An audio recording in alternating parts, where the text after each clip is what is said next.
So we've obviously spent a decent amount of time talking about cryptocurrency over a couple of different episodes. Yep. Um, and we've addressed Bitcoin, Ethereum, the two big ones. We've talked about Chainlink, which is one of your personal favorites that I'm also in now, and I love just from a technology and what it has to offer. The I want to talk about Cardano a little bit because I currently own none of it. Uh, but in the I guess with the way that I've learned from you and kind of your thought process behind how you evaluated certain cryptocurrencies, the timing at which you decided to purchase and get into these. With Cardano, it seems to have a half decent value proposition, and it seems to have a good sort of you describe it as a meme economy behind it, right? Like it's not Kind necessarily a of, meme sort of. economy, but it has a following, which I think can certainly help. And then it has traction in the intellectual world in that it has this guy Hoskinson who used to work with Ethereum, who was the guy who went out with the intention of creating Cardano as a competitor in the market with smart contracts and Ethereum. Uh, there have been other players in the market. I believe Chainlink is now partnered with Cardano as the Oracle network for the Cardano DeFi system and its blockchain. Uh, so when I look at something like that, it doesn't strike me as a meme coin. It strikes me as something that has some logic and some value behind it. It's just not as built out and, for lack of a better term, complete as something like an Ethereum blockchain. So like I said, I have zero in it, but it has all these things going for it. Should I be considering investing in that, or is that something where you still like jury's still out on something like Cardano? Yeah, I mean, so just some background. I got into crypto in 2017, and one of the coins that was always on my radar was Cardano. Personally, I never really got into it, and I never really put the research necessary that I would need in order to buy some. So I have not and don't plan to ever own Cardano. That doesn't mean that it won't go up in value. But the thing that's really concerning for me is it has a lot of it says it could do a lot, but right now it literally doesn't work. It's not a working product. Mhm. So, for example, I got into Chainlink in 2017, and at the time it didn't work either. That's one of the big reasons why I'm coming to you about this. Yeah, but the thing is with Chainlink, I took a chance, and in 2019, it had a working product. So now it's not a white paper; it's a working product that they're going to expand on, and things like staking are not yet readily available. But again, as a team, and we're in tech, we've worked for tech companies.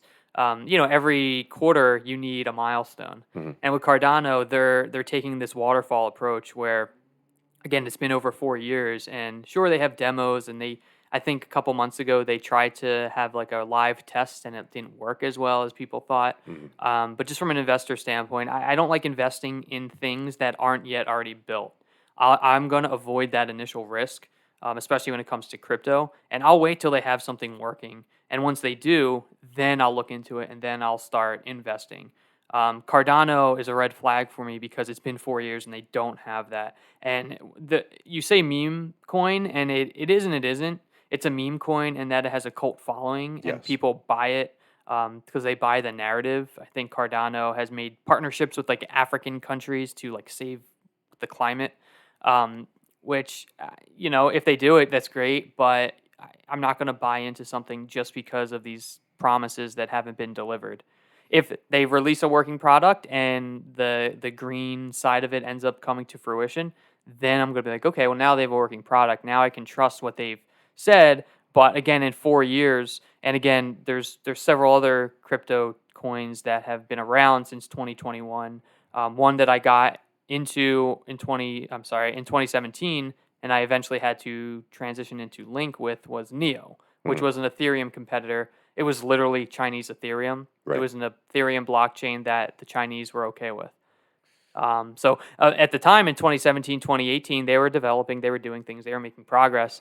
Then about a year went by and they didn't do anything, and everyone and like developers were leaving, and they weren't being transparent with their narrative. Um, so that's when at one point I believe Neo I bought at $15 on average in the bull run of 2017, 2018. It got to 180. Mhm. I saw it go back down to I think 8. I sold at 9, but I transitioned it to Link, which I think was maybe like $1.50 at the time. And Neo, I believe, is maybe like $50 today. Mhm. Link is 30, $35. Right. So again, that's my strategy. I try to only invest in things that I can be confident in that 5, 10 years down the road will still be there. Cardano might be there. I'm not saying it won't, but it hasn't delivered anything, and for that reason, I'm out. Gotcha. So one of the big things that I think about with your philosophy is you really, really, you really care deeply about the narratives behind the stuff that you're looking Narrative, at. sure, but it's also the technology behind it. Like Cardano has a great narrative. People love it. What they're trying to achieve is it makes you feel good. But again, it's been 4 years, and where's the Cardano blockchain that I can build smart contracts off of? Yeah, Doesn't exist. yeah, yeah. I guess narrative. I'm not thinking philanthropically, right? I'm thinking like Chainlink. Chainlink's maybe narrative's the wrong word. Maybe it's more value proposition, right? The value proposition of Cardano is smart contracts, right?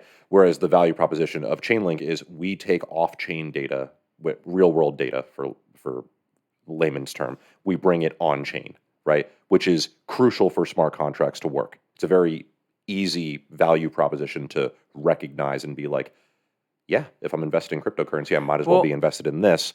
Cardano, well, let me stop you right there. The big difference is you say value proposition. Link is a working product. There's no but proposition. it It just wasn't. has value. But it wasn't when you initially invested in it. Sure, and back then it was risky. It was different. I there was other coins I bought into that did not deliver like Chainlink did. And they were my losses. Gotcha. In all the U.S. dollars I put in, about 25% of it went to zero. Okay. Now the other 75% was Chainlink. It was Ethereum. It was Bitcoin. So obviously it ended up working out, but that doesn't mean I didn't pick some losers. Yeah, okay. So now let's sort of tie a bow on this. So maybe if this was 2017, Cardano could have been something where you were thinking, oh yeah, that could be worth the risk. Whereas from your experience, you now know that something like a Cardano is not worth the risk. Yeah, and in 2017, 2018, I was also trying to be a day trader or swing trader. Okay.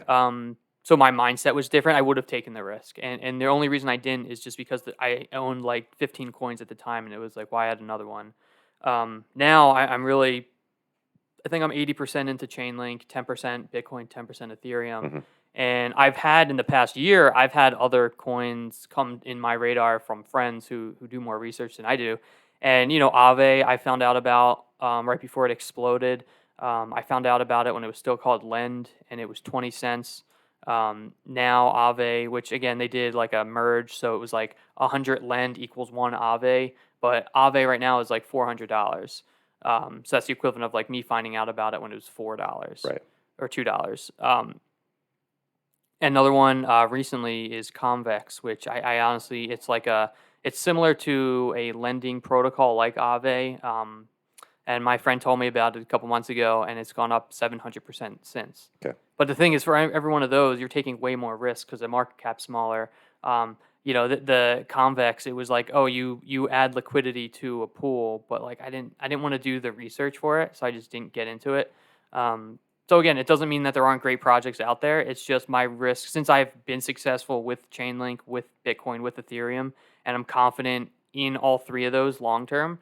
For me to then sell Chainlink to invest in Cardano or these other lesser known coins, it's like risk reward. Crypto is risky in general, so I'm in a good spot where I don't have to take the crazy amount of risk Yeah. that maybe I was taking in So 2017. yeah. So your philosophy now is more.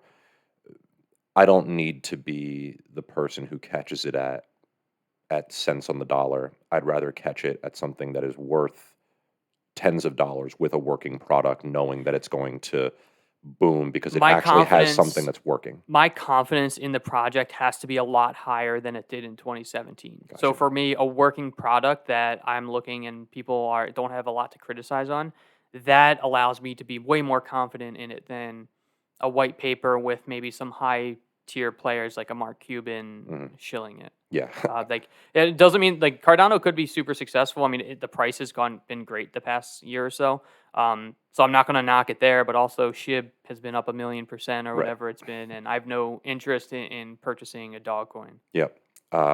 Yeah, I mean, that's cool. So I think I just wanted to open that up to you because a lot of the things we've talked about in the past, I'm putting that mindset into evaluating these early projects. But new parameter is not until we actually see it doing what it promises that it's going to do. Right. Exactly. That's kind of it. So yeah. So yeah, something for me to think about moving forward. But it's good. Yeah, we'll see what happens with Cardano. Yep.